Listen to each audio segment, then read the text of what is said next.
ঝটপট আর মুখরোচক একটি নাস্তার রেসিপি নিয়ে চলে এলাম। আজ তৈরি করে দেখাবো মচমচে আলুর পাকোড়া। এটাকে আলুর পেঁয়াজুও বলা যায় বা আলুর বড়াও বলা যাবে। খুবই সহজ সিম্পল একটু রেসিপি। বিকালের নাস্তার জন্য তৈরি করে নেওয়া যায়, সবাই ভীষণ পছন্দ করবে খেতে। মিডিয়াম সাইজের 6টা আলুর খোসা ছাড়িয়ে আলুগুলোকে ভালোভাবে ধুয়ে নিয়েছি।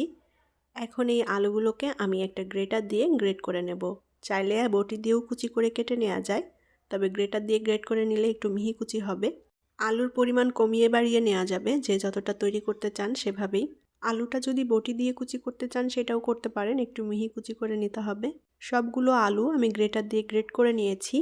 এখন এই আলুটা আমি খুব ভালোভাবে ধুয়ে নেব, কয়েকবার পানি চেঞ্জ করে।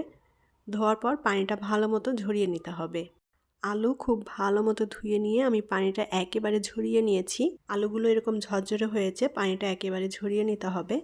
এবার এর মধ্যে দিয়ে দেব 1 চা চামচ পরিমাণ শুকনা মরিচের গুঁড়া। এখানে চিলি ফ্লেক্স ব্যবহার করা যাবে, আবার শুকনা মরিচকেও যদি বাদ দিতে চান সেটাও দেওয়া যাবে। হলুদ গুঁড়া দিয়ে দেব কিছুটা, এতে করে দেখতে ভালো লাগে, কালারটা ভালো আসবে। গোলমরিচের গুঁড়া দিয়ে দেব কিছুটা। আস্ত জিরা দিয়ে দেব 1/2 চা চামচ পরিমাণ। লবণ দিয়ে দেব স্বাদ মতো। চাট মশলা দিয়ে দেব 1 চা চামচ পরিমাণ। চাট মশলা দিলে এই পাকোড়াটা খেতে খুবই ভালো লাগবে, দারুণ একটা ফ্লেভার আসে। কাঁচামরিচ কুচি দিয়ে দেব টেস্ট অনুযায়ী, যে যতটা ঝাল খেতে পছন্দ করেন সেভাবেই কাঁচামরিচ অ্যাড করে দিতে হবে। ধনেপাতা দিয়ে দেব। ময়দা দিয়ে দেব 4 টেবিল চামচ মতো। চালের গুঁড়া দিয়ে দেব 2 টেবিল চামচ।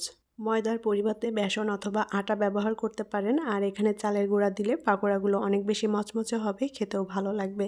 চালের গুঁড়ার পরিবর্তে এখানে কর্নফ্লাওয়ার ব্যবহার করতে পারেন। এখন আলুর মিশ্রণটা খুব ভালোভাবে মেখে নিতে হবে।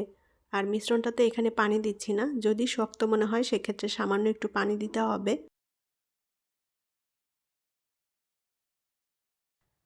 আলুর মিশ্রণটা একটু ঝরঝরে আর শক্ত মনে হচ্ছে, তো আমি এখানে এখন একটা ডিম দিয়ে দেব। আমি এখানে কোনো পানি দিচ্ছি না, পানির পরিবর্তে ডিম দিচ্ছি। ডিমটা দিলে খেতে অনেক বেশি সুস্বাদু হবে, তবে ডিমের পরিবর্তে এখানে পানি দিয়েও মেখে নেওয়া যাবে। আমি আজকের এই পাকোড়াগুলো তৈরি করছি পেঁয়াজ ছাড়া, এখানে কিন্তু কোনো পেঁয়াজ অ্যাড করিনি। আপনারা চাইলে এখানে পেঁয়াজ ব্যবহার করতে পারেন, তবে আজকে আমি পেঁয়াজ ছাড়াই আলুর পাকোড়াগুলো তৈরি করব। আর পেঁয়াজ ছাড়াও আলুর পাকোড়াগুলো খেতে কিন্তু খুবই টেস্টি এবং মজার হয়। খুব ভালো মতো উল্টাপাল্টা করে মেখে নিতে হবে, যেন সব কিছু একত্রে ভালোভাবে মিশে যায়। আলুর মিশ্রণটা আমি খুব ভালো মতো মেখে নিয়েছি। মিশ্রণটা এরকম নরম এবং আঠালো হবে। এখন পছন্দ মতো শেপ দিয়ে পাকোড়াগুলো ভেজে নিতে হবে। প্যানে পরিমাণ মতো তেল দিয়ে তেলটা গরম করে নিয়েছি। এখন এই তেলের মধ্যে আমি আলুর মিশ্রণ থেকে অল্প অল্প করে মিশ্রণ নিয়ে এভাবে পাকোড়াগুলো ভেজে নেব। এটা আপনাদের পছন্দ মতো শেপ দিয়ে ভেজে নিতে পারেন। পাকোড়াগুলো আমি খুব বেশি বড় করছি না, ছোট ছোট করে তৈরি করছি, সেভাবে দিয়ে দিচ্ছি মিশ্রণটা। চুলার আঁচ মিডিয়ামে রেখে আমি পাকোড়াগুলো ভেজে নেব। আর এই পাকোড়াটা ভাজতেও কিন্তু খুব বেশি একটা সময় লাগবে না, যেহেতু আলুগুলো মিহি কুচি করে নিয়েছি। এটা সেদ্ধও তাড়াতাড়ি হয়ে যাবে। উল্টাপাল্টা করে দিতে হবে সবগুলো, যেন সব দিকটাই সমানভাবে ভাজা হয়।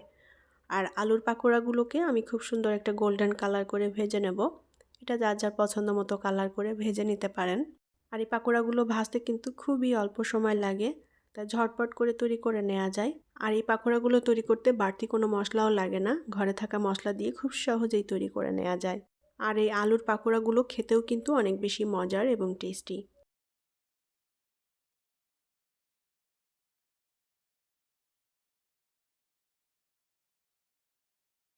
উল্টাপাল্টা করে দিয়ে আমি আলুর পাকোড়া বা আলুর পেঁয়াজগুলো খুব সুন্দর একটা গোল্ডেন কালার করে ভেজে নিয়েছি।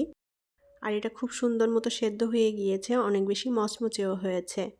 এখন আলুর পাকোড়াগুলো আমি তেল থেকে তুলে নেব।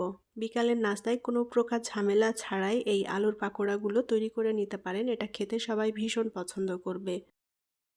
তৈরি হয়ে গেল দারুণ মজাদার চটপটা মুখরোচক মচমচে আলুর পাকোড়া। এই আলুর পাকোড়াগুলো বিকালে চায়ের সাথে খেতে দারুণ লাগে। একটা আলুর পাকোড়া আমি ভেঙে দেখাচ্ছি। আলুর পাকোড়ার ওপরটা অনেক বেশি মচমচে আর ভেতরটা নরম। আলুটাও খুব সুন্দর মতো সেদ্ধ হয়ে গিয়েছে। পরবর্তী রেসিপি দেখার আমন্ত্রণ জানিয়ে আজকের মতো বিদায় নিচ্ছি। সবাই অনেক অনেক ভালো থাকবেন এবং আমাদের জন্য দোয়া করবেন।